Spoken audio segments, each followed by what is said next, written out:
지난 시간엔 사무엘상 13장을 통해서 사울이 시험에서 탈락하는 그런 모습을 봤어요. 순종의 시험과 섬김의 시험이었어요. 지도자의 뜻이 나기드라는 표현을 썼는데, 이 나기드라는 게 멜렉이 있고 나기드가 있다고 말씀드렸어요. 멜렉은 왕이에요. 왕은 자기가 통치하는 거고 자기 마음대로 손가락으로 사람을 움직이는 거예요. 나기드는 아니에요. 나기드는 섬김의 자리인 거죠. 그리고 하나님께 듣고 그 순종의 자리인 거예요. 순종과 섬김, 이게 이스라엘 왕의 자리인데 사울이 그걸 실패합니다. 멜렉이 되고 싶은 거예요. 왕이 되고 싶은 거예요. 그래서 그런 말씀을 드렸어요. 교회의 직분이 뭐냐? 여긴 나기드의 자리라 그랬어요. 섬김과 순종의 자리인 거죠. 높아지는 자리가 아니라 낮아지는 자리고 들어주는 자리인데 사울이 둘 다 실패해요. 자, 그런 상황 속에서 사울의 군대는 600명으로 쪼그라듭니다. 600명으로 쪼그라들고 다들 두려워하고 있고 건너편엔 블레셋이 있어요. 그런데 사울의 아들 중에 요나단이라고 하는 아주 특출난 아들이 있죠. 요나단이 아버지와 달라요. 아버지는 자기 군사력을 의지하는데 요나단은 하나님을 의지해요. 그래서 이 14장에 있는 내용은 이런 겁니다. 요나단이 자기 무기를 든 소년, 이 당시에 철제 무기를 든 사람은 사울하고 요나단밖에 없어요. 그러니까 무기를 든 소년한테 이렇게 얘기를 해요. 건너가서 우리가 저 블레셋 군대를 공격하자. 우리 둘밖에 없는데요. 괜찮아. 하나님이 우리를 도와주셔. 싸움은 무기에 있는 것이 아니고 군대 수에 있는 게 아니라 하나님께 있는 거야. 그러니까 그럼 가겠습니다. 그래요. 가서 이제 자기는 밑에 있고 위에 있거든요. 군대가, 블레셋 군대가. 그러니까 이제 하나님 앞에 하나님의 징조를 구합니다. 요나단이 이렇게 구해요. 만약에 우리가 저 앞에 갔을 때 저 블레셋 사람들이 우리가 갈 테니까 꼼짝 말고 있으라 그러면 하나님 뜻이 아닌 걸로 알자. 그러나 저들이 올라와 봐라 그러면 하나님의 뜻인 줄 알고 우리가 올라가자. 갔더니 블레셋 군대가 히브리 놈들이네. 이 성경에 나오는 히브리 사람은 조롱하는 어투예요. 조롱하는 어투로 히브리 놈들이네. 올라와 봐라 이렇게 한 거예요. 그러니까 하나님이 의도하신 거구나. 하나님이 우리에게 주셨구나. 그래서 막 손발로 기어서 올라갑니다. 올라가서 요나단이 칼을 빼고서 거기서 막 휩쓸어 버려요. 하나님의 성령의 충만해서 휩쓸어 버립니다. 그랬더니 여기에 막 진동이 일어났어요. 진동이 일어나고 나중에는 어느 정도가 됐냐면 사람들이 블레셋 군대가 서로가 서로를 향해서 칼을 막 찔러 죽이는 혼란한 상황이 되어진 거예요. 그러니까 그냥 폭풍같이 몰아친 거예요. 그 요나단 혼자서 그리 되어진 거예요. 그런데 밑에서는 사울은 뭔 짓을 하고 있냐면 하나님의 궤를 가져와 봐라. 전쟁을 해야 되겠는데 하나님의 궤를 가져와 봐라. 그래서 이 궤를 가져와서 그 하나님께 여쭈려고 하는데 저쪽에서 막 그렇게 폭풍 같은 일이 일어나거든요. 그러니까 야, 궤 치워라. 이래 되어버려요. 그러고서 나가면서 또 하는 말이 있어요. 이기고 있는 도중에 이렇게 얘기를 합니다. 아무것도 먹지 마라. 금식해라. 누구든지 여기서 음식을 먹는 자는 저주를 내리겠다. 이렇게 얘기를 해요.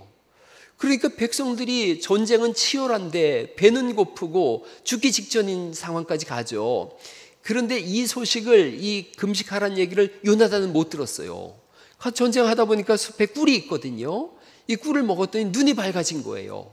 더 힘을 냈죠. 그리고 이제 전쟁이 끝났어요. 완전히 승리로 다 끝났어요. 그러고 났더니 사울이 자, 우리 중에 음식 먹은 놈 나와라. 이래 된 거예요. 그래서 이제 백성들이 너무 허기가 지니까 나중에는 막 소를 잡아가지고 피채 먹었거든요. 이스라엘은 피채 먹으면 안 되는데 피채 먹고 막 그러니까 우리 중에서 부정한 자가 있다. 음식 먹은 놈 나와봐라. 그러니까 누가 나와요? 자기 아들 요나단이거든요. 그런데도 죽이겠다고 하는 거예요. 그런데 이 사울의 권한이 어디까지 떨어졌냐면 백성들이 나서요. 저 요나단이 우리에게 승리를 줬는데 저런 사람을 죽인다고 하니 말이 됩니까? 절대로 손도 대지 못합니다. 이렇게 되어진 상황이 이 사무엘상 14장에 있는 내용이에요. 한번 천천히 보시면요. 14장 6절을 한번 보시겠어요? 14장 6절 말씀을 또 한번 이제 전체적인 내용을 알았으니까 같이 한번 읽어보시죠. 14장 6절 시작. 요나단이 자기의 무기를 든 소년에게 이르되 우리가 이 할례 받지 않은 자들에게로 건너가자. 여호와께서 우리를 위하여 일하실까 하노라. 여호와의 구원은 사람이 많고 적음에 달리지 아니하였느니라. 이리 되어져요. 이 요나단의 믿음과 용기로 인해서 반전이 일어나죠. 아버지하고 달라요. 그리고 이제 8절 말씀부터 10절까지는 징조를 구하는 거죠. 하나님이 우리에게 주신 거라면 저놈들이 우리 보고 올라오라고 할 거다. 그 내용이 나와요. 그러니까 하나님과 함께하는 전쟁이에요. 이 전쟁에서 14절 말씀으로 넘어가 보실까요? 13절에는 요나단이 손발로 기어서 올라갔고 무기를 든 자도 따라 올라갔는데 14절 말씀 읽어보죠. 시작. 요나단이 그 무기를 든 자가 반나절 가리 땅 안에서 처음으로 쳐 죽인 자가 20명가량이라 이렇게 써 있어요. 반나절 가리 땅 안에서라는 것은 소 2마리가 반나절 동안 갈 수 있는 그 밭의 면적이에요. 이게 좀 의미가 어색하죠. 그래서 쉬운 성경으로 제가 읽어보니까 이 첫 번째 싸움으로 요나단과 그의 부하는 한 쌍의 소가 반나절 동안 갈아엎을 만한 들판에서 블레셋 사람 20명가량을 죽였다 이렇게 되어져 있어요. 그러니까 지금 하나님이 함께하는 전쟁에서 둘이서 글쎄 적진 한가운데 들어가 가지고 옛날에 그 삼국지 보면은 그 조자룡 나오지 않습니까? 조자룡이 그 청룡 언어도 하나를 가지고서 장판교에서 그 유비의 아들을 품에 안고서 그 삼국지도 성경 읽으시나고 안 읽어보셨죠? 이런 엄청난 전쟁을 이뤘는데 이 사람이 지금 혼자 그 일을 하고 있는 거예요. 그랬더니 뭐 큰 지진이 일어납니다. 이게 이제 15절 말씀부터 거기 15절에 베냐민 15절 말씀 읽어볼까요? 시작. 들에 있는 진영과 모든 백성들이 공포에 떨었고 부대와 노략군들도 떨었으며 땅도 진동하였으니 이는 큰 떨림이었더라. 이렇게 성경에 써 있어요. 큰 떨림. 헤르닷 엘로힘이라고 히브리어로 써 있어요. 헤르닷 엘로힘 하면 하나님이거든요. 그러니까 이 헤르닷 하면 떨림이에요. 하나님의 떨림이에요. 하나님이 떨게 하셨다. 하나님이 진동케 하셨다 이거죠. 그러니까 앞에서는 지금 요나단이 싸우고 있고 뒤에서는 하나님께서 온 세상을 진동하고 있는 거예요. 이 어릴 때 전쟁놀이 안 해본 사람이 하나도 없죠. 저도 뭐 초등학교 때 학교만 끝나면 뒷산에 올라가 가지고 뭐 전쟁놀이하고 타잔놀이하고 막 그랬는데 전쟁에서 제일 좋은 거는 자기가 안 죽는다는 가정이 일어나면 그것보다 재미난 일이 없다면서요.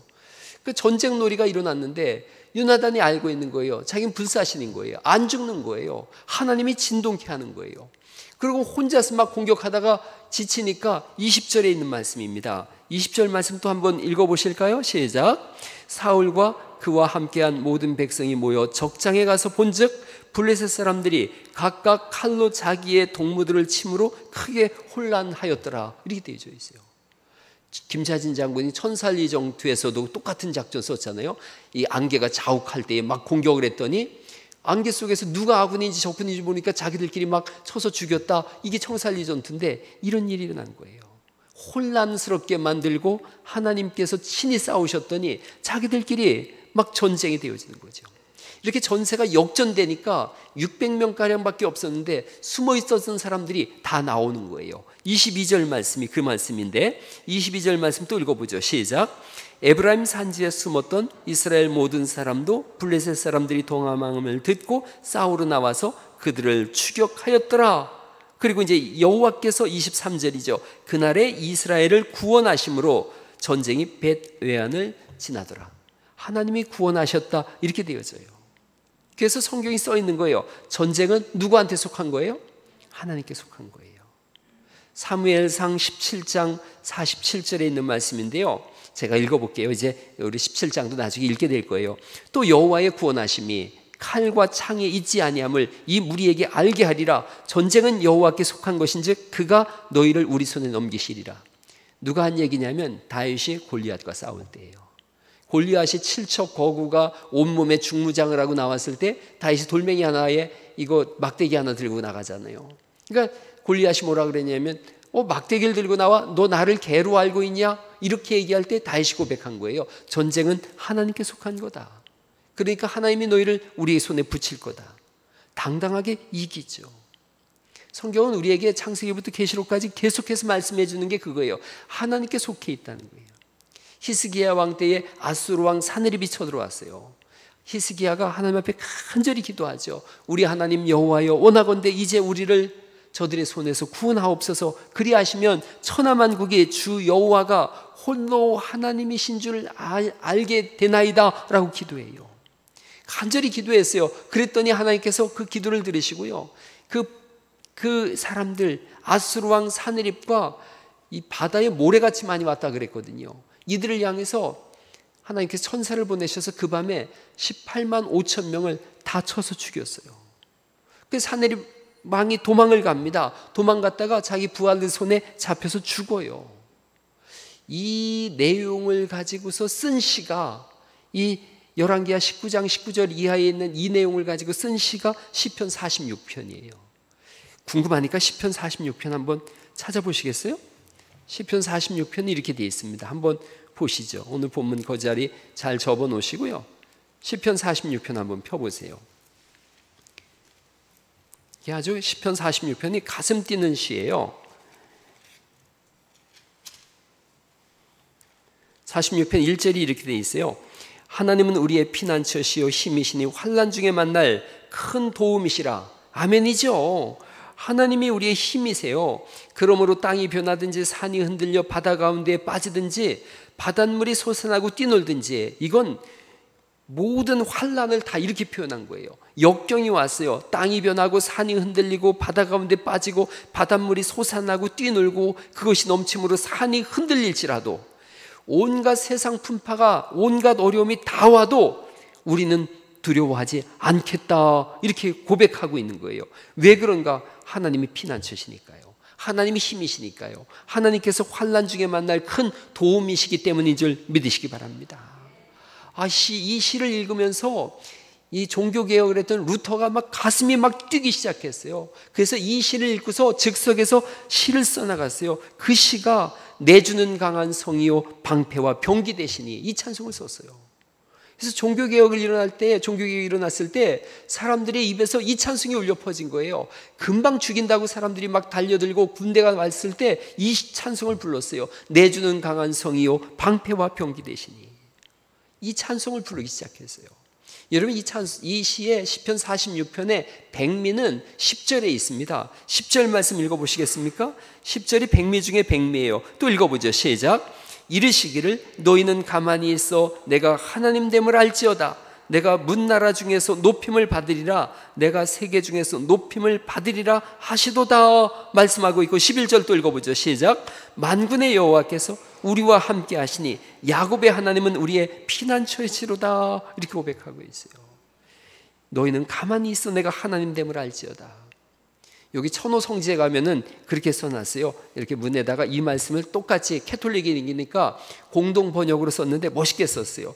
너희는 멈추고 내가 하나님인 줄 알아라. 너희는 멈추고 내가 하나님인 줄 알아라. 전쟁은 하나님께 속한 거예요. 역사는 하나님께 속한 거예요. 더불어 우리의 운명도 하나님께 속한 것인 줄 믿으시기 바랍니다. 그래서 이 밤에 나와서 예배하는 건 손해보는 게 아니에요. 이 밤에 나와서 우리가 예배하는 게 뭐냐면 이런 고백인 거예요. 저의 삶은 하나님께 속해 있습니다. 그러니 하나님 책임져 주옵소서. 할렐루야. 하나님이 책임지실 때 가장 안전한 거예요. 여러분, 누가 누굴 책임질 수 있어요? 저번에 포항 물사태 났을 때 그 지하에 물 들어왔을 때 그 끔찍한 사건을 알잖아요. 엄마하고 아들이 차 안에 있는데 엄마가 아들을 보내는 거예요. 너라도 살아라, 너라도 살아라. 그랬더니 아들이 엄마 사랑해요, 그러면서 고마워요, 그리고 나갔는데 아들은 죽고 엄마는 살았어요. 엄마는 내가 죽고 네가 살아야지 왜 네가 죽고 내가 사느냐는 거예요. 인생이 그래요. 부모는 자식이 자기 생명보다 소중해요. 그런데 지키는 데는 한계가 있어요. 그래서 우리는 내가 못 지키기에 하나님께 의뢰하는 것인 줄 믿습니다. 하나님 저를 지키시듯이 제 자녀들도 돌보아 주옵소서. 그래서 예배는 손해가 없음을 믿으시기 바랍니다. 예배 때 자꾸 그 고백을 하는 거예요. 하나님 책임져 주세요. 저의 인생길을 책임져 주시고 여기까지 오게 하신 하나님, 저의 자녀들에게도 똑같이 책임져 주셔서 저의 자녀들의 인생도 하나님이 이끌어 주셔서 그의 삶도 하나님께 속한 삶이 되게 하여 주옵소서가 우리의 기도인 줄 믿으시기 바랍니다.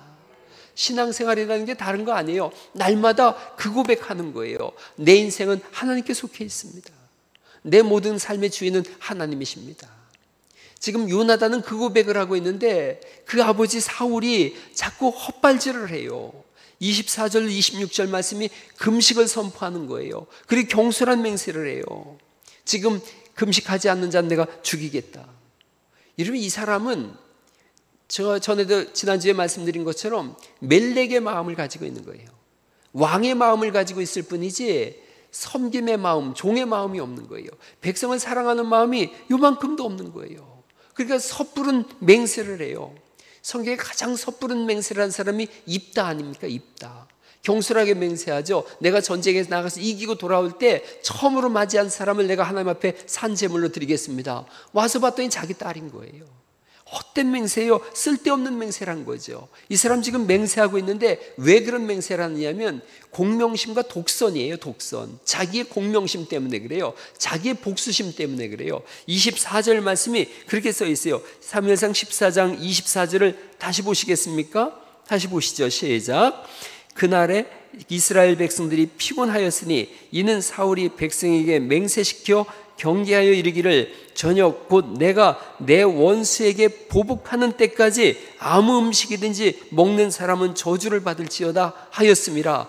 그러므로 모든 백성이 음식물을 맛보지 못하고 이렇게 돼 있어요. 내가 내 원수에게 보복하는 때까지. 자기 복수심에 사로잡혀 있어요. 백성의 배고픔을 돌아보지 않는 거예요. 하나님이 싸우는 전쟁이 아니라 자기의 복수에 대한 전쟁이에요. 그러니 백성을 사랑하는 마음이 없고 아끼는 마음이 없어요. 지도자의 자질이 아니에요. 지도자가 어떤 사람인가? 백성과 동고동락하는 사람이에요. 에베소서 6장 7절에 기쁜 마음으로 섬기기를 주께 하듯 하고 사람들에게 하듯 하지 말라 이렇게 써 있어요. 이게 종과 상전이 똑같은 마음으로 그렇게 섬기라는 거예요. 서로를 향해서 섬길 때 주께 하듯 하라, 주께 하듯 하라. 서로를 대할 때 예수님을 대하듯 하라는 거죠. 그러니까 이게 참 중요한 말씀 아닙니까? 우리 교회 안에 지금 벌써 이만큼이 예수님이 오신 것처럼 그렇게 대하라는 거예요. 오늘부터 우리 교회에 그런 은혜가 있기를 간절히 축원합니다. 서로를 대할 때 예수님 대하듯이, 예수님 대하듯이 하면 함부로 말할 수 없죠. 함부로 행동할 수 없죠. 그렇게 대하라 하는데 이 사람은 권력욕에 사로잡혔어요. 권력을 가지면 백성이 먼저 보여야 돼요. 근데 권력을 갖자마자 욕망이 앞섰던 거예요. 그로 인하여 전투력이 약화되어지고 백성은 범죄하기 이르러요. 피채 막 먹는 그런 32절에 보면 범죄로 이어지게 되어지고, 그리고 자기 아들 요나단은 죽음의 위기를 맞게 되어지고, 영적으로 어두워져 가고 판단력도 무뎌지는 사울의 모습이에요. 왜 이렇게 됐는가? 하나님을 따르지 않음입니다. 18절 말씀 보시죠. 14장 18절 말씀 같이 한번 볼까요? 시작. 사울이 아히야에게 이르되 하나님의 교회를 이리로 가져오라 하니 그때에 하나님의 교회가 이스라엘 자손과 함께 있음이라. 그랬어요. 교회를 가져왔으면 이제 하나님 앞에 기도해야 되는 그런 시간인데 19절을 또 읽어보시죠. 19절 시작. 사울이 제사장에게 말할 때에 블레셋 사람들의 진영에 소동이 점점 더한지라 사울이 제사장에게 이르되 내 손을 거두라 이렇게 얘기를 해요. 내 손을 거두라. 뭔가 기도 안 해도 이길 것 같으네 이렇게 되어진 거예요. 이게 이 사울의 불신앙이에요. 질 것 같으면 교회 가져와라, 이길 것 같으면 교회 치워라.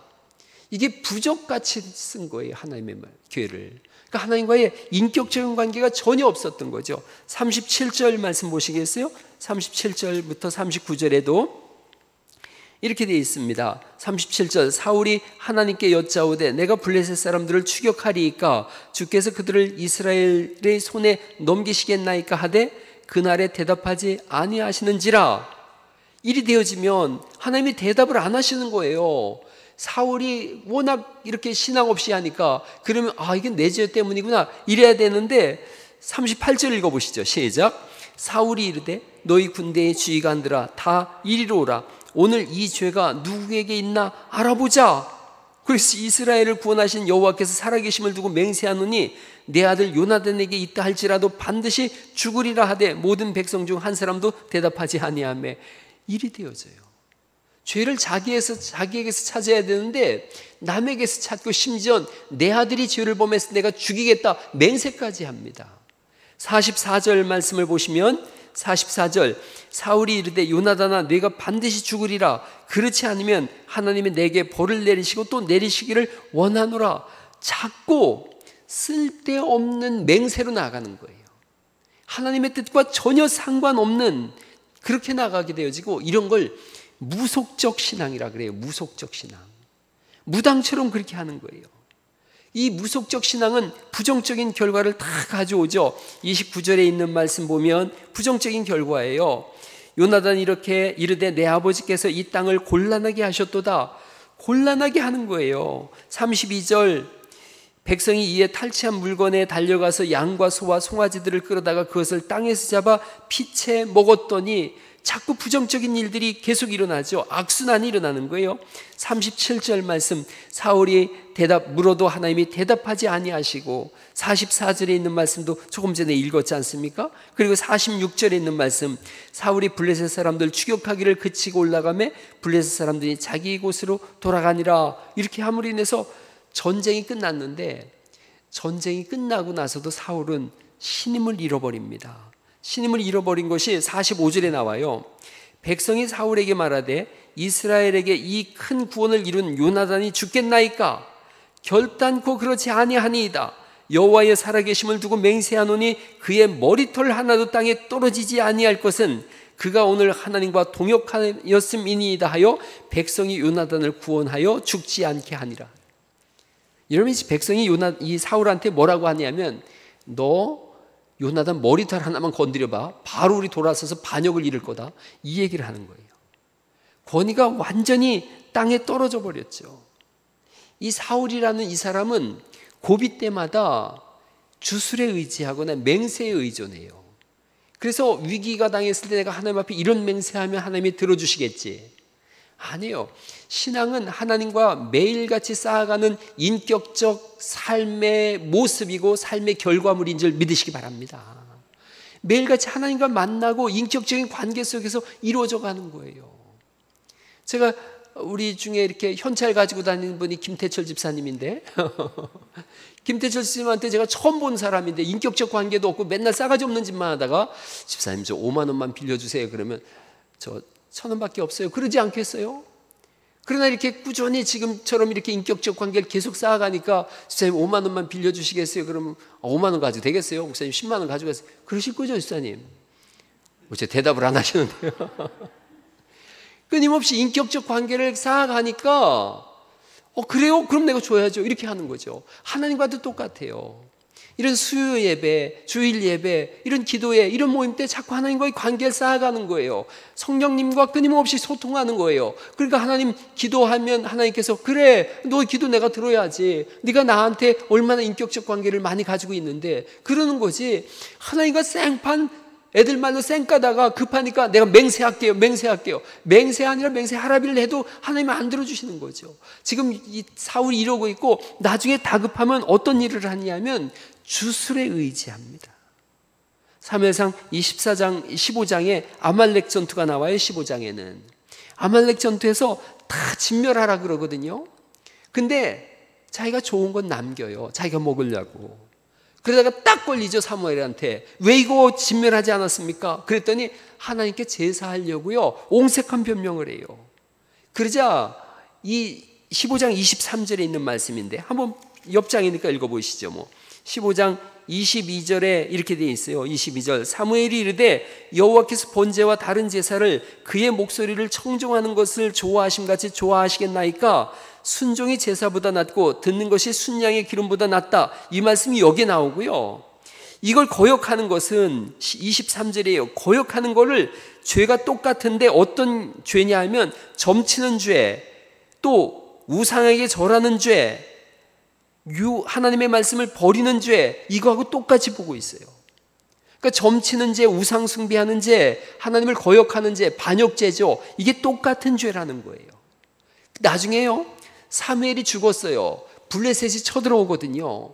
그러니까 사울이 점치는 죄가 하나님을 거역하는 죄라고 그렇게 미리 알려줬음에도 불구하고 죽은 사무엘을 불러 올립니다. 엔돌에 신접한 여인을 만나가지고, 아무리 내가 기도해도 하나님의 응답이 없으니 사무엘을 불려 올려보라 그래요. 그러니까 이게 사무엘이 올라오겠어요? 땅에서 올라왔다고 하니까 귀신이 역사한 거죠. 귀신이 와서 사무엘 모양을 하고 얘기하는 거예요. 내일 전투에 내가 어떻게 되겠느냐? 블레셋 전투와 어떻게 되겠느냐? 귀신이 뭐라 그러냐면 너 내일 전투 때 너와 네 아들이 나와 같이 있을 거다 이렇게 얘기를 해요. 사무엘이 죽었잖아요. 그러니까 너와 네 아들이 나와 같이 있을 거다, 죽는다는 거예요. 이게 지금 사울이 늘 하는 일이에요. 맹세와 주술.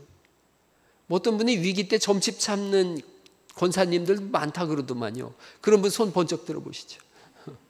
어떤 목사님이 하도 목회가 안 되니까 점쟁이 찾아갔대요. 어디 가야 목회가 잘 되겠느냐고. 천하의 어리석은 일인 거죠. 사울은 하나님을 찾음이 없어요. 자신의 목적을 이루기 위해서는 다른 사람의 목숨을 수단으로 여긴 사람이에요. 하나님의 주권적인 믿음이 절대 없었어요. 그때그때 달라지는 신앙이었어요. 이 모든 것이 사울이 버림받을 수밖에 없었던 이유예요.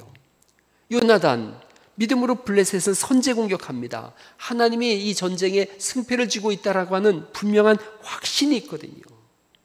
이게 요나단과 사울의 다른 점입니다. 그 다음부터 나오는 내용들은 그럼에도 불구하고 사울의 나라는, 사울의 왕국은 승승장구해 나갑니다. 그 다음부터가. 이게 이런 내용입니다.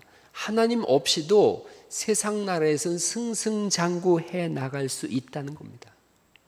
이 사울 왕국의 14장 마지막 부분이 이렇게 쭉 나오는 내용이 그거예요. 14장 맨 뒷부분을 한번 보시겠습니까? 14장 52절 말씀이에요. 사울이 사는 날 동안에 블레셋 사람과 큰 싸움이 있었으므로 사울이 힘센 사람이나 용감한 사람을 보면 그들을 불러 모았더라. 이렇게 세상 나라에서 세상 방식 가지고 승승장구할 수 있어요. 그러나 17장에 가서 이가 완전히 죽는 것을 우리가 보게 되죠. 이게 끝이 아니다라는 걸 성경이 말씀하고 있어요. 그래서 오늘 이 사무엘상 14장이 우리에게 들려주는 말씀은 나의 왕국을 세울 것이냐 하나님 나라를 세워갈 거냐 하는 겁니다. 나의 왕국을 세우는 방법은 수단과 방법을 가리지 않는 겁니다. 나의 왕국을 세우는 방법은 하나님을 수단으로 보는 거예요. 그래서 하나님을 목적 삼지 않기 때문에 주술도 맹세도 쉽게 하는 거예요. 그러나 하나님 나라를 세워가면 나는 사라져요. 내 안에 사는 이가 그리스도이시기 때문에, 내가 그리스도와 함께 십자가에 죽었기 때문에 나를 내세우지 않습니다. 예수님의 십자가를 내세우죠. 그 십자가를 통해서 사람을 보는 거예요. 그랬더니 서로를 향해서 죽게 대하듯 하게 되어지고, 다른 사람을 볼 때 그리스도 예수님을 대하듯 대하게 되는 거예요. 가정에서도 그렇고 교회에서도 그렇고 세상에도 마찬가지예요. 그러니까 우리가 두 왕국이 있다는 걸 꼭 기억하셔요. 하나님 나라가 있고 나의 왕국이 있구나. 나의 왕국을 세우는 것은 우리가 요즘 마가복음 보고 있듯이 로마의 황제식인 거예요. 이게 황제의 방식으로 문을 두드리지 않고 부수고 들어가고 다 내 거고 나는 놀 테니까 너는 일하라. 이게 나의 왕국을 세우는 거예요. 하나님의 나라를 세워가면 십자가를 통해서 형제를 보다 보니 저 친구가, 저분이 나의 골육지친이구나를 보게 되어지고 그를 섬기게 되어지고, 그리고 이렇게 녹화하면서 들어가는 예의 범죄를 따지게 되어지고, 내가 일함으로 인해서 네가 쉴 수 있도록 공간을 내어주는 것, 그게 하나님 나라를 세워가는 것이고, 그래서 신앙은 끊임없이 성령님 안에서 하나님, 제가 지금 나의 나라를 세워가고 있나요? 하나님 나라를 세워가고 있나요? 이걸 여쭤보고 성령님이 불편하게 하는 부분은 잘라내고, 그리하여 하나님 나라를 함께 세워가는 것인 줄 믿으시기 바랍니다. 이 수요일날 우리가 피곤을 무릅쓰고 여기 나온 것은 내가 하나님이 나를 이끄시고 내가 하나님께 속한 사람입니다 라는 것을 확인하기 위함이고, 그리고 우리가 기도하는 것은 끊임없이 나의 나라를 접고 하나님 나라를 세워가겠습니다 라는 고백이며 결단이고, 그리고 이 예배가 끝나고 세상에 나가서 그렇게 살아냄으로 인해서 다음 주일날 또 예배 올 때에 하나님, 이렇게 하나님 나라를 세워간 전리품이 여기 있습니다 라고 전쟁의 전리품을 가지고 오듯이 우리 삶의 열매를 주님 앞에 내어놓는 것인 줄 믿으시기 바랍니다.